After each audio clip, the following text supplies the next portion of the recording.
ಕಮ್ನಳ್ಳಿ ಮತ್ತೆ HRBR layout ಸುತ್ತಮುತ್ತ ಒಂದು ಒಳ್ಳೆ pure veg fine dine restaurant ನ ಹುಡುಕ್ತಾ ಇದ್ರೆ ಈ ಜಾಗಕ್ಕೆ ನೀವು ಮಿಸ್ ಮಾಡದೆ ವಿಸಿಟ್ ಮಾಡಬೇಕು.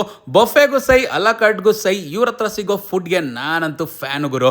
ಯಾವ್ದಪ್ಪ ಈ ಜಾಗ ಅಂದ್ರೆ 1947 ಅನ್ಬಿಟ್ಟು ಹೊಸದಾಗಿ ಇವಾಗ ಕಮ್ನಳ್ಳಿ HRBR ಲೇಔಟ್ ಅಲ್ಲಿ ಇವರ ಹೊಸ ಔಟ್ಲೆಟ್ ನ ಶುರು ಮಾಡಿದ್ದಾರೆ. ಇನ್ನ ಆಂಬಿಯನ್ಸ್ ವಿಚಾರಕ್ಕೆ ಬಂದ್ರೆ ಅಂತೂ ಸಿಕ್ಕಾಪಟ್ಟೆ ಪ್ರೀಮಿಯಂ ಆಗಿ ರಿಚ್ ಆಗಿ ಕಂಫರ್ಟೇಬಲ್ ಸೀಟಿಂಗ್ ಅಂತಾನೆ ಹೇಳ್ಬೋದು.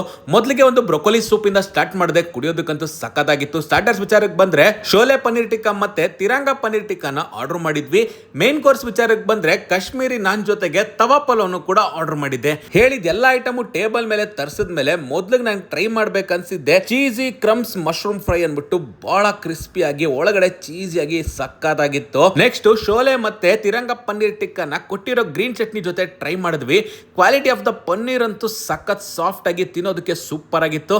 ಟೇಸ್ಟ್ ಕೂಡ ಹಾಗೆ ಕ್ರೇಜಿ ಆಗಿತ್ತು ಅಂತಾನೆ ಹೇಳ್ತೀನಿ.